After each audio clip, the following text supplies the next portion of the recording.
Pantai selatan Jawa, selain memiliki ombak yang tinggi dan tebing-tebing terjalnya, juga memiliki banyak potensinya. Petualangan kali ini membawa saya ke Kebumen, Jawa Tengah. Hampir seluruh garis pantai Kebumen merupakan tebing dan karang, sehingga kaya akan gua pesisir yang menjadi rumah burung walet. Saya mau ikut masyarakat untuk mengunduh walet, salah satu profesi yang ekstrim banget menurut saya. Gua waletnya karena di dalam, dan yang bikin bahaya adalah kondisi ombak di sini. Jadi nggak pernah bisa diprediksi, kadang kecil tapi kadang bisa besar banget. Jadi kita kejar-kejaran nih sama kondisi ombak. Doain lancar ya, ikuti jejak saya, jejak petualang.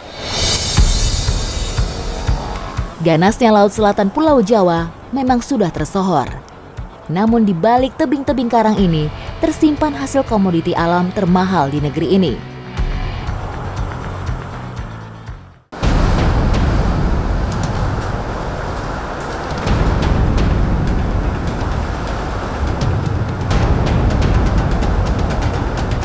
Tantangan langsung menghadang. Perjalanan menuju titik sarang sangat berbahaya. Kami harus berjalan menyamping dengan menahan hempasan ombak dari bawah.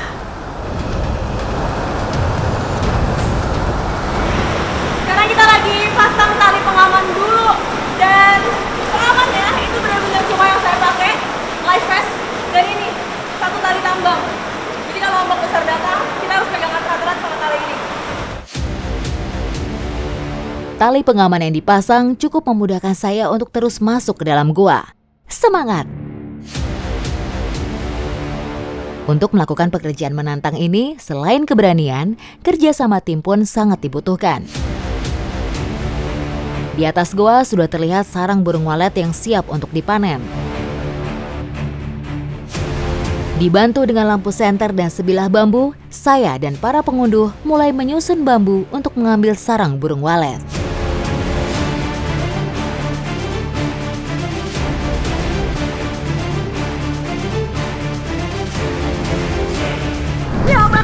Ombaknya makin gede karena ini kita udah mau aku pasang, jadi makin tinggi airnya. Harus bertahan, pegang apapun yang bisa dipegang. Aduh, kapan naiknya? Posisi bambu sengaja dibuat segitiga agar kokoh saat dipanjat oleh pengunduh.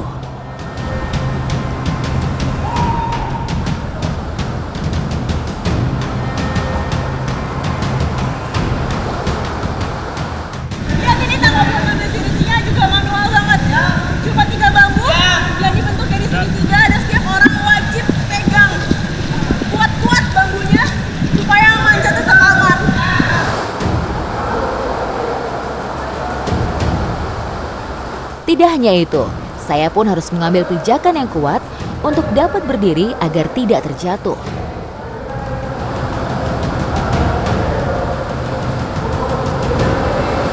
Saat arus sedang kencang, posisi tubuh harus kokoh menahan hempasan air yang mencapai 4 meter.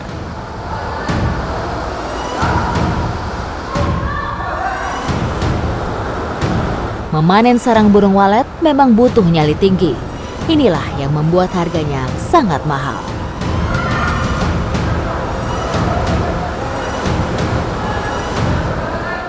Rintangan demi rintangan harus dilalui. Merambat di bebatuan karang yang tajam, licin dan terjal. Belum lagi dengan kondisi ombak dan angin laut.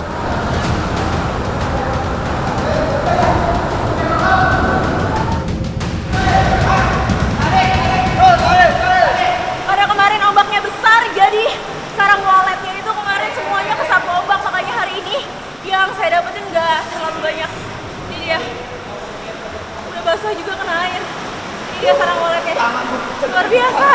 Dalam usaha seperti ini menantang laut, masyarakat belum tentu dapat yang banyak setiap hari. Jadi memang tergantung kondisi alam.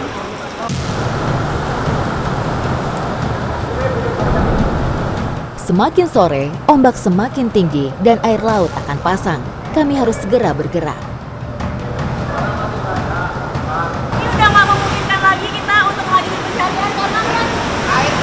Airnya udah naik, udah mulai keluar. Jadi demi keselamatan diri kita harus keluar. Pada keluar yang belakang lebih aman.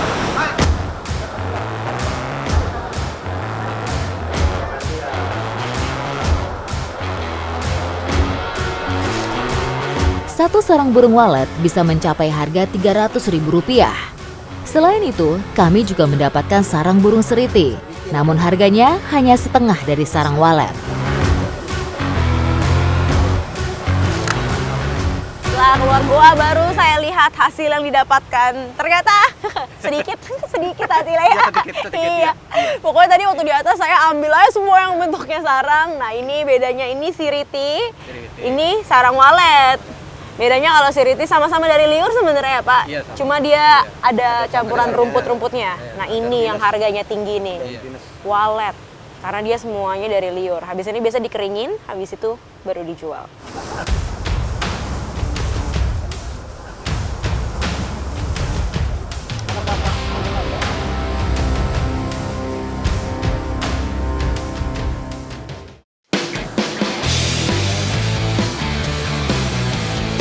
Masih di Kebumen, kali ini saya akan mengambil biota laut yang biasa dimanfaatkan warga. Salah satunya adalah ubur-ubur atau jellyfish. Jadi untuk nangkap ubur-ubur ternyata nggak butuh waktu lama. Jadi habis ditebar 5 menit aja udah cukup ya Pak. Langsung kita tarik, nggak ada nunggu-nunggu. Kalau kelamaan kan masih lepas. Oh kalau kelamaan malah si ubur-uburnya lepas lagi.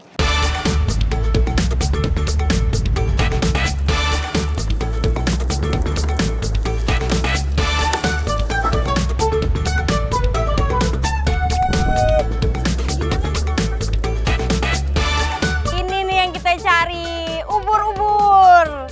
Wah dia lucu banget, kayak jelly. Binatang ini hidup di laut atau daerah pantai yang bentuknya seperti bel atau lonceng dengan jari-jarinya yang disebut tentakel. Tubuh ubur-ubur mengandung 95% air dengan tubuh bergelatin, sehingga mirip dengan agar-agar atau jelly. Ubur-ubur dapat ditemukan di setiap laut, dari permukaan sampai ke laut dalam. Ubur-ubur merupakan hewan multi-organ tertua.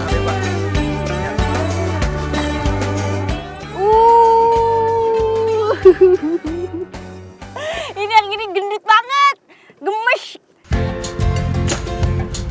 Didominasi oleh laut, membuat biota tanpa tulang belakang ini banyak tersebar di perairan Nusantara. Setidaknya 200 jenis hidup dan berkembang biak di perairan tropis kita. Keberadaan ubur-ubur di satu lokasi sangat dipengaruhi suhu air dan arus.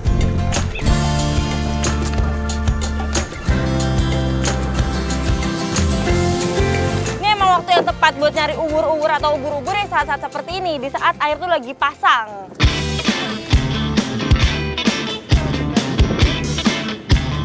Perbandingannya bisa sebeda ini dan kata Pak Diman, ini tuh masih belum seberapa besar.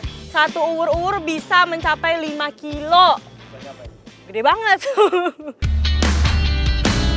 Ubur-ubur cenderung tidak menyukai intensitas cahaya matahari yang terlalu tinggi atau sebaliknya.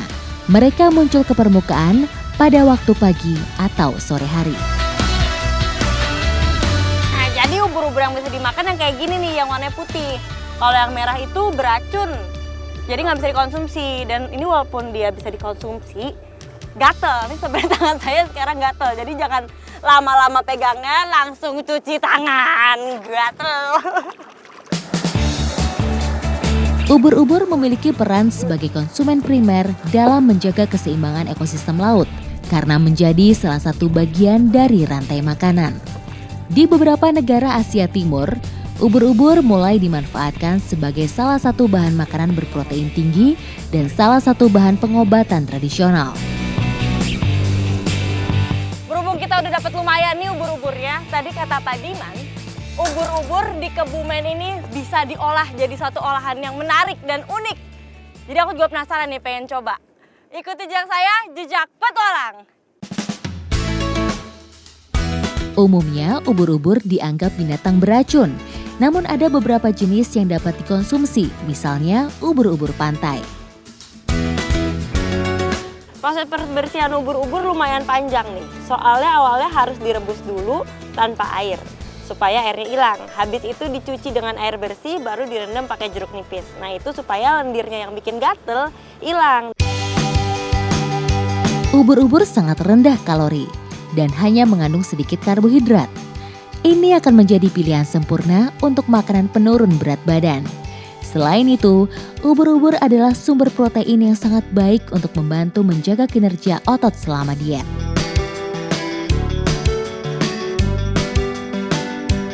Ini kalau dari teksturnya mirip sama kikil. Dan kalau rasa bumbunya tidak dipertanyakan lagi, Bu. Enak, mantap, surantap.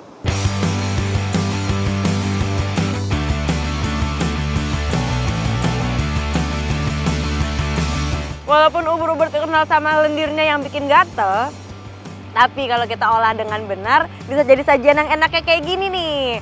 Dan saya beruntung banget ya, Bu, bisa nyobain ubur-ubur yang ada di Mentingan ini. Karena emang ini musiman, cuman ada 1 tahun sekali aja. Ikuti jejak saya, jejak petualang.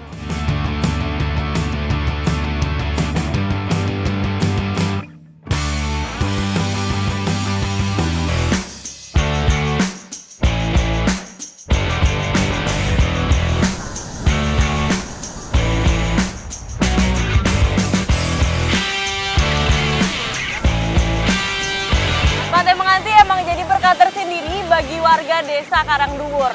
Nah, saya sekarang mau mencari sesuatu hal yang unik di sini, yaitu kerang sampir. Tapi untuk mencapai ke tempat di mana saya akan mencari, ini lumayan ekstrim nih, soalnya batunya terjal dan tajam. Spot pencarian kerang ini butuh kehati-hatian ekstra, sedikit tergelincir dan bisa terjatuh di atas bebatuan tebing. Warga di sini biasa mengambil pada saat air laut surut.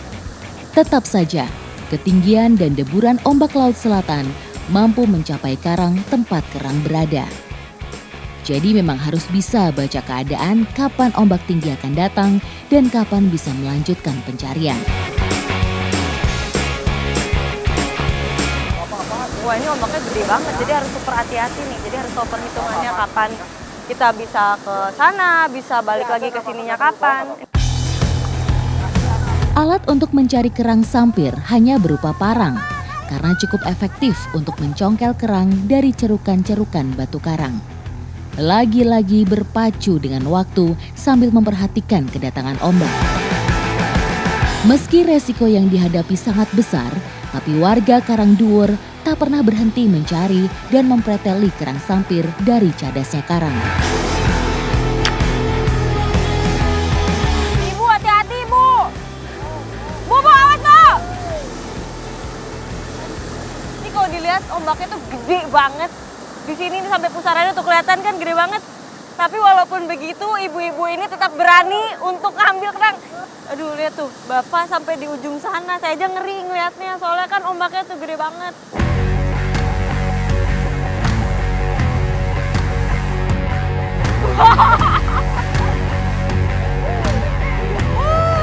Jadi beginilah. Jadi gini nih keseruannya. Kita kejar-kejaran sama ombak. Ini antara keseruan dan kengerian.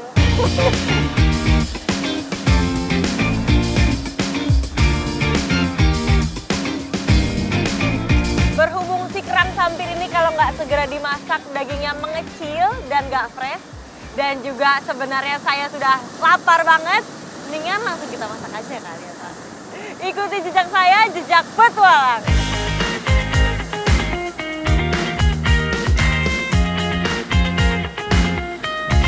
Kerang TG pelencing. Jadi kalau TG itu seperti sup. Nah, kalau pelencingnya itu artinya pedas. Makanya nih cabai rawitnya atau cabai cengisnya lumayan banyak. Nanti tinggal dicoba aja beneran pedas apa enggak. Kerangnya direbus emang sama cangkangnya. So nanti setelah direbus dia bakal kebuka sendiri. Dan ini kayaknya makannya lebih enak kalau ada cangkangnya ya. Soalnya kan nanti diseruput-seruput gitu. Sama cangkangnya. Soalnya nanti kalau mau dia akan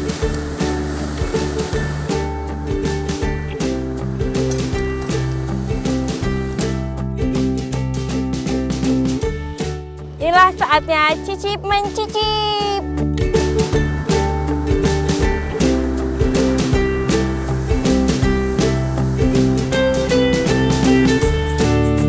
Ternyata benar seperti yang saya bilang. Pakai cangkangnya diseruput-seruput lebih nikmat. Dan kalau dari tekstur daging nih lembut, berbeda dari kerang-kerang lainnya yang udah pernah aku coba.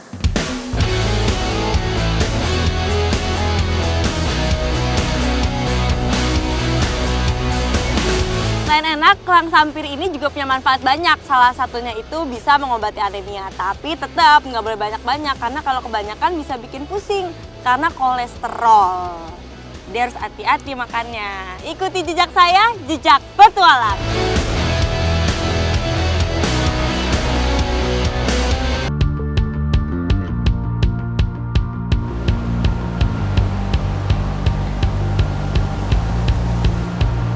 Selain di Kebumen, petualangan saya kali ini akan mengikuti aktivitas nelayan Gunung Kidul dalam memanfaatkan sumber daya alamnya di pantai selatan Jawa.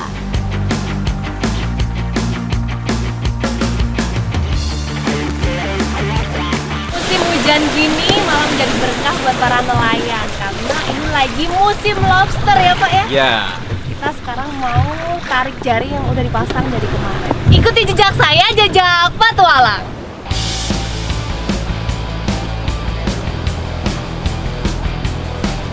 Nelayan Gunung Kidul memasang jaring yang dikasih umpan pada sore hari. Dan pada pagi hari, jaring-jaring tersebut mereka ambil kembali dengan harapan mendapatkan hasil yang melimpah. Aduh, mabok, gelombangnya tinggi nih.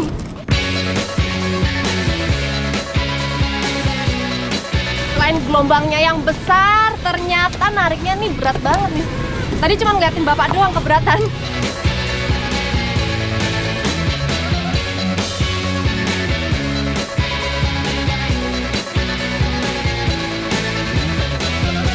Oh, dapat lobster. Wah, dapet! Akhirnya dapet lobster. Wow, kebayangkan kenapa harga lobster tuh mahal banget? Karena dapetinnya susah. Hasil tangkapan sudah mulai didapat. Saya pun semakin semangat untuk mengambil jaring-jaring lainnya. Dapet lagi. Ini jenisnya apa, Pak? Batu. Lobster batu. Lobster batu. Wow. Dapat beberapa tapi nggak semuanya hidup. Kenapa nih Pak kok mati? Oh, dimakan ya? Makan binatang. Oh, dimakan binatang. Terdapat 6 jenis lobster di perairan Gunung Kidul, yakni jenis batu, pasir, Pakistan, bambu, batik, dan mutiara.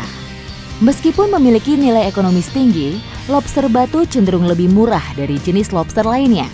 Harga di nelayan jenis batu Rp350.000 per kilonya.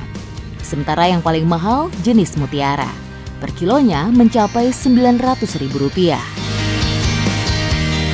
Ya sama nih sama si bapak nih. Aduh, dapet Pak. Wow. Besar banget yang ini nih. Ini Dapat 3. dapat 3. Ada satu yang gede banget nih.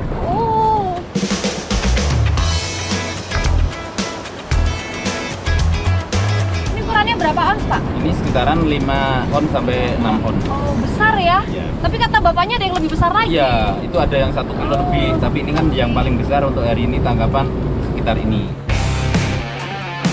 Setelah semua jaring sudah diangkat, kami pun segera mendarat.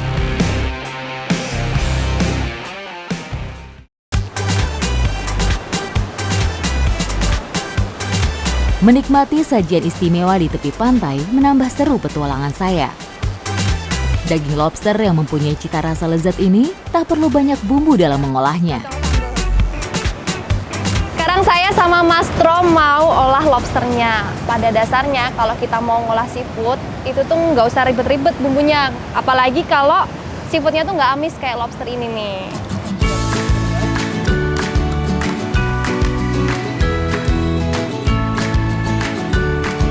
Nih nggak nyampe 5 menit udah mateng. Ya nggak mateng banget sih, setengah mateng ya.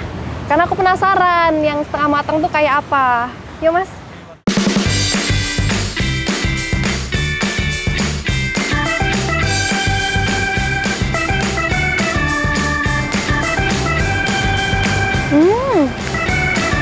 Enak, manis ya? Manis banget. Terus tekstur dari dagingnya ini juicy banget. Wah, enak Mas ternyata.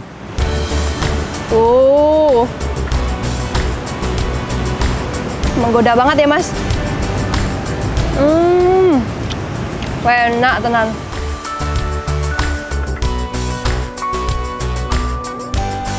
Ikuti jejak saya, jejak